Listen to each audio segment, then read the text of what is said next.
Tuwing may okasyon, nauuso na rin po dito sa Pilipinas ang pagpapalipad ng mga sky lantern. Maganda nga naman itong pagmasdan sa himpapawid, pero may paalala pa rin po ang mga otoridad para iwas sunog. Balitang hatid ni JP Soriano.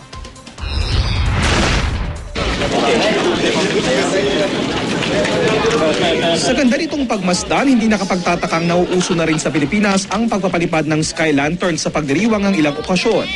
Tradisyon na sa Thailand at China na kapag nagpalipad nito, matutupad daw ang kahilingan. Pero bagamat aandap-andap lang ang apoy ng sky lanterns, maaari pa rin itong paggulan ng disgrasya.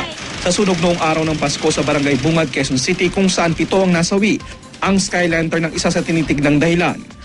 Ayon sa isa sa mga gumagawa ng sky lantern, delikado lang ito kung mali ang pagkakagawa at hindi napalipad ng tama.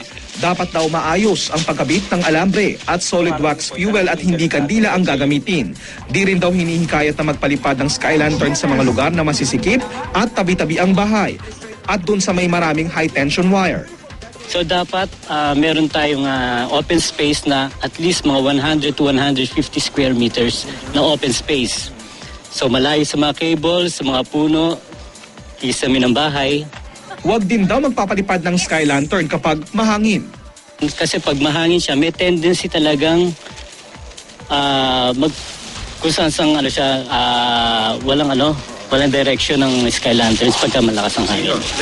Dapat din daw siguruhing well-inflated o nainitan na ng tama ang sky lantern bago ito dahan-dahang pakawalan sa ere. Kahit saan direction, may tendency talagang bumaba, hatakin siya ng pababa. Or sumabit sa mga cables, puno. Hindi pa raw ipinagbabawal ng Bureau of Fire Protection ang pagpapalipad ng sky lanterns. Pero hindi rin daw nila ito hinihikaya.